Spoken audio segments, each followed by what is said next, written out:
Hello everyone and welcome. Yes, my name is Arrowfire. Welcome back to another episode of Look Out and Shout. And we'll take a trip down nostalgia lane because today we are reviewing Hasbro's Studio Series 86 Commander Class Optimus Prime. A set that's been looked forward to, one we had mass anticipation for, and now we have finally got it. Depending where you are, and depending if you're lucky enough to source a copy. This has been much a challenge with this set. It was always going to be, sorry you can see my light ring reflecting in that, it's such a lovely box. So I did say when this was teased at the time, we got enough Optimi. Do we need any more? Do we need to go down this? But if you see this on a shelf in a shop, it's going to be hard to say no. And my God, it's lovely. It's one of the few boxes I am going to keep. So you get the lovely, unforgettable, unmistakable artwork on the front from the 1986 movie. The truck mode jetting up into the sky with the lovely shooting pose. Some very nice artwork on the side where Megatron must be stopped no matter the cost. More artwork that side, and on the back of the box, your typical product shots, transformation steps and alike.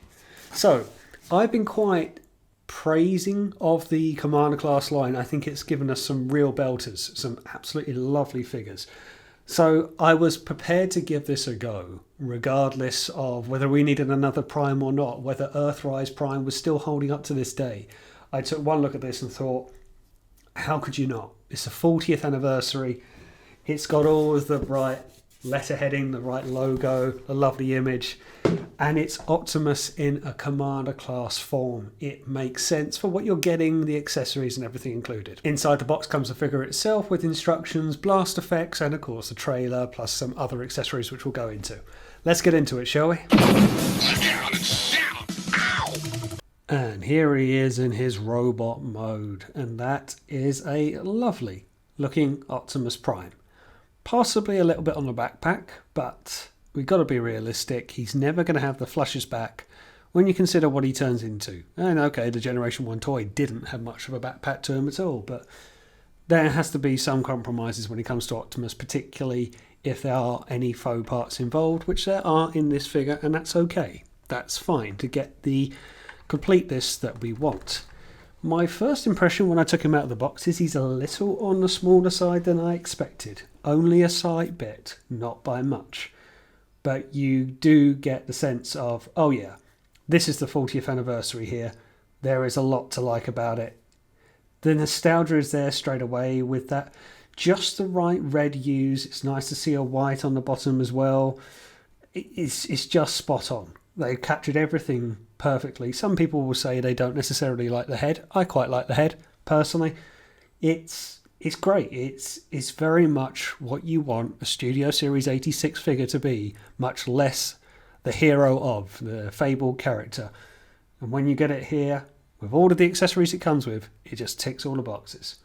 Let's get in for a closer look. So as I bring him in closer, you see, if I can get the light reflecting right, it's a very nice red used. I do like it. It's very attractive. The grille is nice. Some people say the head sculpt isn't fully right. I'm okay with it. I really do think it's okay. It's got a touch of Season 1 about it, and I'm fine with that. The vent stacks are good. I don't want to say it's hard to mess up Optimus because we have seen attempts of it going wrong before, but it just does everything right. So, okay, the backpack, and we'll see this more when it comes to the transformation.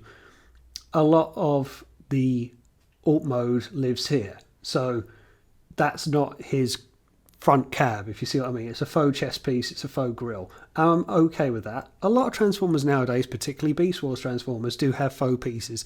Otherwise it ends up compromising. You can't get that flushness of a truck.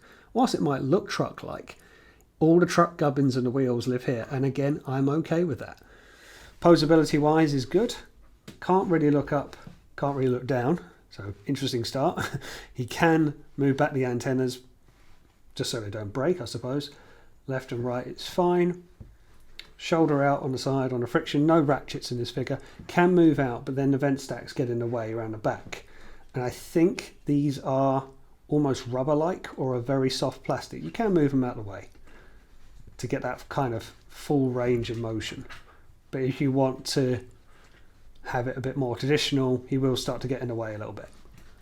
Bicep rotation, elbow bend, you get just a 90, which is a little bit of a shame, but what is quite good is you get a reverse, and that's going to be part of the transformation. So I guess it might have been a bit too much to ask to get an over 90 bend in both directions, perhaps.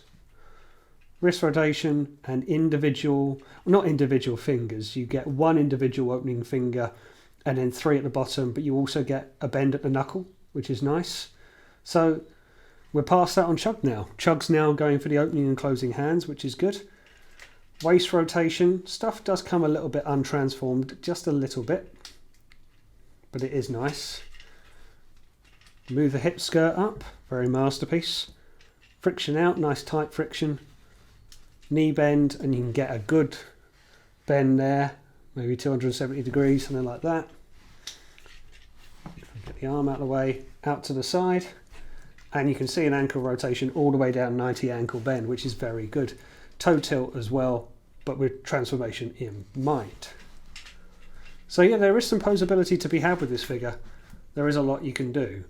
It does still have its limitations. I mean, it's got the moniker of mini masterpiece, which is fine, but you've got to remember this is still a Chug figure, not a masterpiece figure. And let's go into his accessories. So of course he comes with his gun, his iconic gun, which actually has a shorter back stack at this point, so you can plug it in. And it's just a simple plug-in. Just make sure there's enough gap on the finger, and there he is holding it. And I don't want to go back on myself here, but it's not the most secure connection with the opening and closing fingers. It just, you can see you can move it around a little bit. It's fine, it will hold, it won't droop. But with it not being the fixed closed hand, it won't peg in tightly. Now, I don't want to complain about that, because we've been complaining for not having opening and closing fists for some time. So it's a trade-off. It's a minor thing. If you get it in this kind of pose, you might have to reassemble it at some point, and it's just, yeah, it is what it is. It's a byproduct of having opening and closing fingers. Again, some masterpiece figures have that issue as well. It's just a minor annoyance. What I didn't show you is there actually is weapon storage on the back of this figure. All that backpack he has, there's a groove for him to plug the gun into, and these grooves on the side of the gun. I didn't twig that at first, and I'm quite pleased that's there. I wish more figures would have this. I'd like them to have kind of hip-mounted things, so if they had swords, for example, they could be in holsters on the side, and the same with guns. But that is quite nice, and it's quite in keeping. The top of the barrel goes over the top of an otherwise large backpack figure. If it's already large, what's an extra gun holding going to hurt? So I like that. I like that that feature is there. And his other accessory is his Autobot axe, which is nice. It's just the right size, I think. It's not too elongated. To plug it in, you fold in the arm, you sort of transform, or the hand I should say, you transform that in, flip it in, a little nub comes out, and that plugs into the end of it. And it's nice. I feel that is just the right size, because some of these ones, particularly in the Masterpiece scale, they are a bit elongated. They come out about here, and that's good. That's just an extension of his hand, and that's what it was meant to be. So I think that is pretty cool. And the other things he comes with are some more blast effects. So you can plug them into the end of his gun, which is nice, but he comes with 2 of them. And this one's more at an acute angle, and it's got multiple ports on it. So I wonder, I haven't quite twigged this out yet, but I wonder if they're meant to go in the vent stack for alt mode. Sort of something like that. I don't know if that is right. I'm trying to think where else it would go, because they have places to plug into. He's got a slot on the end of his gun, but it doesn't go anywhere on the axe, and I don't think it goes on the trailer. So where else can it plug into? I'm sure people are screaming at the TV screen saying, no, it's supposed to go in here, how could you miss that? But I can't see any other port it's to plug into. So maybe it's vent stacks, because he has got some other blast effects, which I'll show you in a second. But okay, on to some comparisons. Here he is alongside the War for Cybertron Kingdom Galvatron. And this is where I wondered if he would just be a little bit bigger. I mean, it's a similar sort of height, so maybe this works. But first impression, I just thought he'd be a bit bigger given his build, given the squarer shoulders and chest. Where Galvatron isn't particularly square, he's more rounded. Yeah, I don't know. I think that's possibly okay, but we are talking a couple of toy lines apart now. I just wondered if he'd be a bit bigger still. It's just one thing that sticks in my mind, but that's how they look together. alongside one of his nemesis and a bit of an older figure. Here he is alongside Earthrise Soundwave, and I cannot believe how much bigger he is. I did not think that would be that far apart. So that is quite telling. Now, okay, Earthrise Optimus Prime was much more in keeping with Soundwave, and that wasn't a Commander Class scale, that was a Leader, I think, or Voyager at least. So this was always going to be bigger because it's a next scale up. I get it, but just when you put them side by side, I just didn't expect it to be that much different. This is possibly why we're getting a few more re-releases now, and we're allegedly going to be getting a Studio Series 86 Megatron, I think. So that's how it looks alongside a slightly older Chug figure as well. Now this is quite cool. Here he is alongside Netflix Siege Megatron, the Siege mold that's been used time and time again.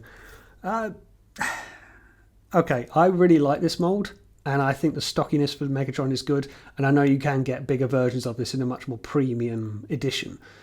But if they just did this in keeping with that scale, I'd be happy with that coming out again. I think this mold has been certainly used time and time again, and I think it will be used a bit more, but it sounds like we are getting an entirely new mold, maybe. I don't know. Yeah, I think it looks cool. I think these two look like they can fight side by side, but I think we could get a much more toon-accurate version, very 86, and this was not meant for that. This was meant for the War for Cybertron trilogy. But that's one of the few, if not the only, Chug Megatron I've still got left, so that's how they look together. Here he is alongside a typical Masterpiece Carbot with Takara's Hot Rodimus. So different ranges, and the Masterpiece Carbot is a bit smaller. If this was Rodimus, you'd say that's an okay scale, but as it's not, it's Hot Rod, then yeah, I do kind of think that this would be a bit too small to put shoulder with a smaller Masterpiece. I feel this is where Mini Masterpiece starts to trip this figure up a little bit. What do you scale it with? What do you put it with in your collection? Just to show you a couple of other Optimuses I've got recently, this is the Blockies Action Edition of Optimus Prime, and the Takara Transformers 1 Optimus Prime, which is kind of in a class of its own. This is their Brave Commander. But this will finish off the comparisons. Here he is alongside MP44 Optimus Prime from Takara. Yeah, mini masterpiece in every sense of the word, really. You can see a similarity to it, but it's not downsized. It's not like new age shrinking down MP models, and that's okay. I think if you're collecting completely different ranges, you've got to expect some differences. But this is what we're saying mini masterpiece is. It's a fraction of, and this guy is like a fifth down to the size, or maybe not as little as that, but maybe 2/3 the size of a masterpiece figure. And you'd like to think you're paying 2/3 of a masterpiece price, although this was an expensive release from Takara.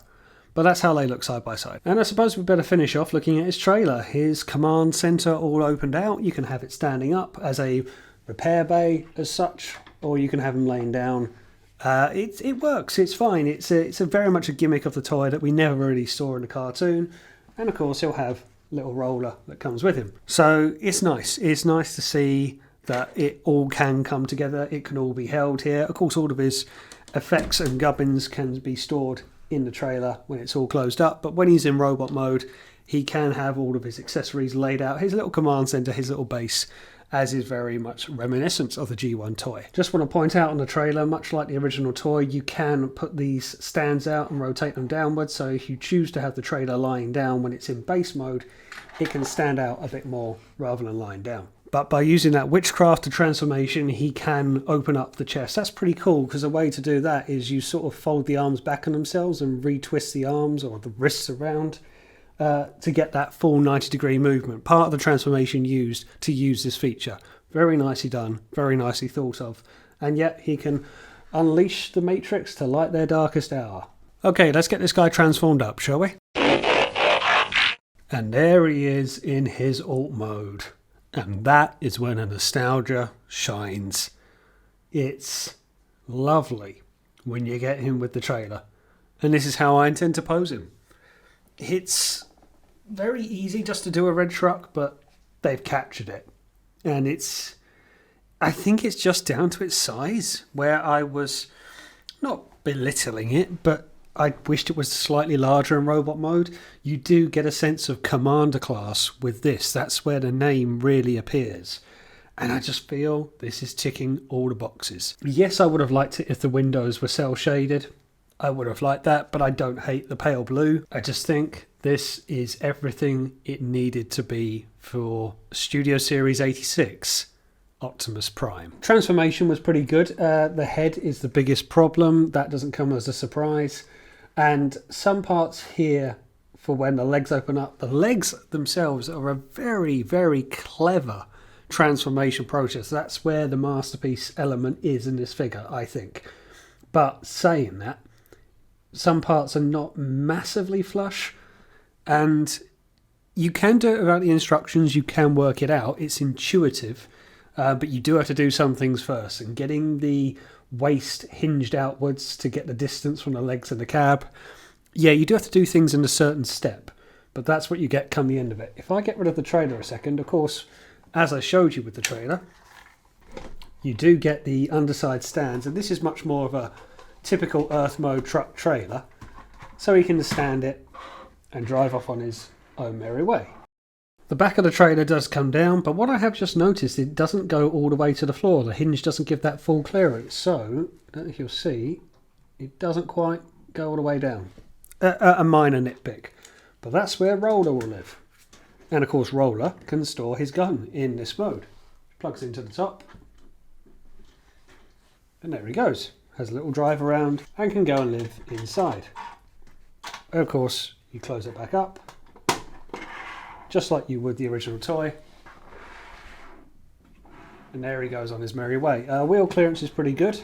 I would like them to be rubber tyres, but again, that's a masterpiece feature, not so much a chug one. But they all move otherwise. They're plastic wheels. But yeah, that's really pretty good. It just looks so good. The nostalgia is really popping in this mode. And when you see it like this is one reason why I got it. The bot mode was one thing, but this is a proper 86 Optimus Prime as he got off the Autobot shuttle to go and save his friends at Autobot City. At least that was his intention. And of course, other effects he comes with. These two jet streams, these two rockets that lift him up for that famous scene for transformation in the movie, which plug into the underside here. Which once you've worked out what goes where, plug into the underside of Prime, and then it's for the trailer to more or less just dock in on top. And there you go. That's very nice. Not necessarily, but a nice feature they felt the need to include. Again, I don't know if those blast effects are meant to go there. I'm really not sure where else they are supposed to go, but you can kind of have him holding all stuff, I suppose. The gun can live inside, and along with the axe, you could throw it into the back of the trailer. Oh, I haven't got many truck mode comparisons to show you, but let's see what I can do. Here he is alongside my recently acquired Missing Link Sentinel Prime from Takara. So this is really the G1 Optimus Prime, and this is a good comparison to show you, really, the upscale of 40 years. But you do see how much bigger this guy is when you get them side by side, particularly on the trailer. I don't think the camera does it justice. But yeah, that's how they look. Same premise, same ethos to them. But yeah, what is quite telling, and I did notice it, of course, the hole in the trailer for the command center to poke through doesn't exist on this. Not that we necessarily need it. I always felt that was a bit of an eyesore back on the original toy. So the fact it's not there and you can't do that pop-out feature that you could do on a G1 toy, just something to make you aware of. It's by no means a deal breaker for me. This is my recently reviewed Yaguchi, the downshift Omnibot from X-Transbots. Typical Masterpiece car bot here. It's fine. It possibly scales quite well when you look at that side by side. Maybe it would be a little bit smaller in real world, but it by no means looks out of place. So that's how it looks. And now we get into big boy territory. Here he is alongside, this is Magic Square's Masterpiece Scale Optimus Prime in Alt mode with the MP10 trailer, which doesn't attach, just sits. But that's how I have him for a Masterpiece Alt mode. It's not that much smaller when you have the cab side by side, which I think says a lot about this figure. The trailer does obviously dwarf it. This is complete Masterpiece scale, so really no comparison to do.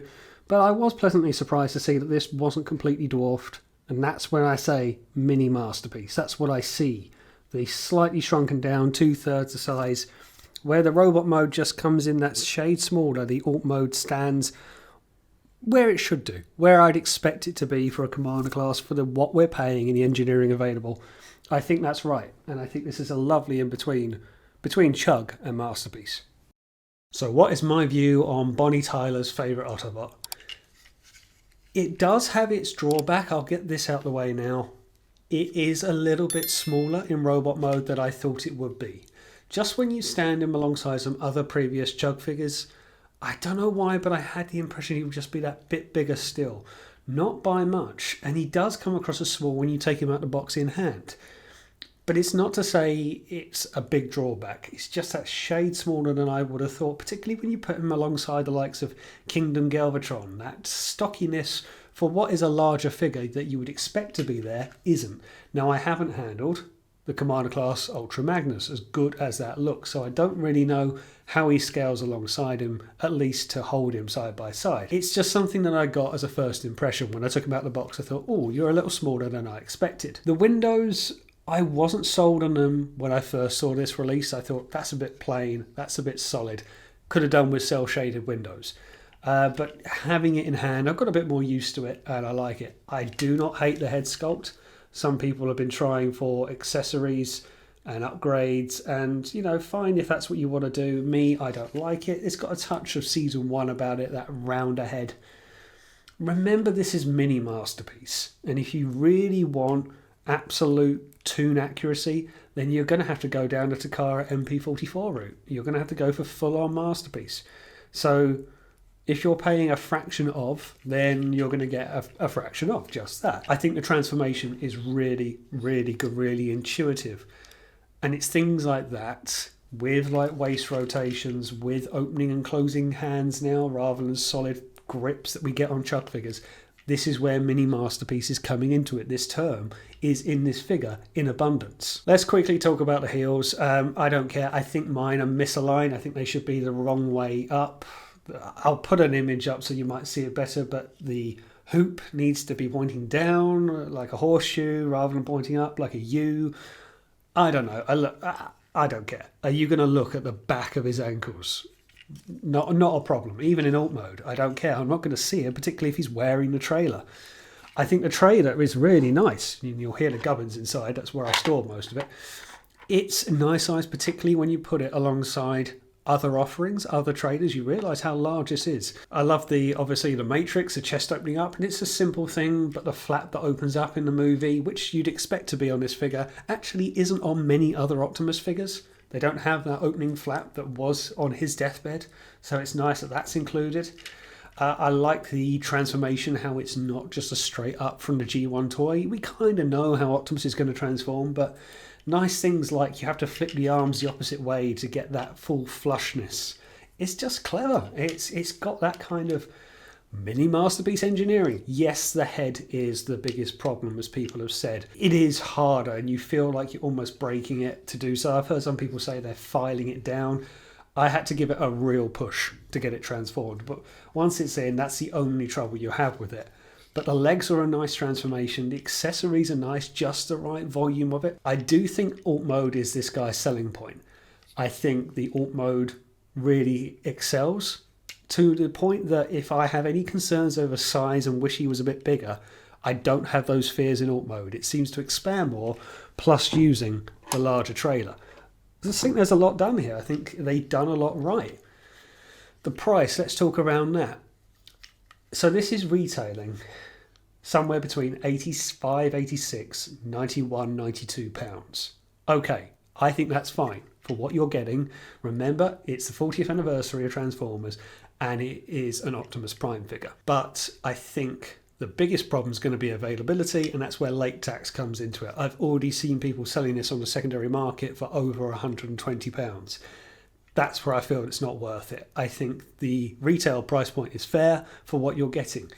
But if you're going to throw around the term mini masterpiece, which this figure has in spades, don't then pay full masterpiece price for it. Don't start going plus 100, plus 120, because you'll start to go into other third-party masterpiece figures that you can get for cheaper than that. Okay, maybe not Optimus Prime. Well, saying that, Magic Square's Light of Freedom or Justice, I forget which is which, the masterpiece scale of their Optimus Prime, that probably costs just over 100, 110 maybe. So you don't want to start paying more than masterpiece for less masterpiece figure. It's a mini masterpiece. It's got masterpiece tendencies, but remember, it's still a Chug figure. And that's not to say it as a slight. Just remember the category that you are in. And therefore, everything that you're getting with it should be a representative in that price, and anything more just comes across as inflation and greed. And yes, I know it's 40 years of Prime and he carries a big price tag, but the late tax is going to push it up. It's a very good figure, and if you're a big Prime fan, if you're an 86 movie fan, you kind of have to get it. I certainly felt I had to get it, but I wouldn't want to pay plus 100 or much past 100 to get this. And putting it all together, I give this figure 4 Rodimus Star Badges. Yeah, it's my kind of go-to score, isn't it? I like so much about it. I do just wish he was a little bit bigger still. I'm not going to go into, oh, I wish he had die cast, this, that and the other, because then you are in masterpiece territory. But for what you're getting, the nostalgia is selling this figure. The engineering is good, the transformation is fun, and I do really like it in alt mode. It's just when you put him alongside some other Chug figures, he doesn't tower as much as I would expect. I just want him that shade bigger, not much, I want him that shade stockier. Just to really get that feel. I shouldn't be able to put my hand around him and grip the majority of the figure. I kind of want something for who is a bigger bot generally. When you put him up alongside the Studio Series Grimlock, I know Grimlock's bigger, I'm fine with Grimlock being bigger, but I want Optimus to rival him a little bit, and I feel he's closer to a Hot Rod than he is to a Grimlock. And there we go, that is my review of Transformers Studio Series 86 Optimus Prime, the Commander Class version. I'll stick some photos up at the end. Thanks for watching, and as always, I will see you on the next one.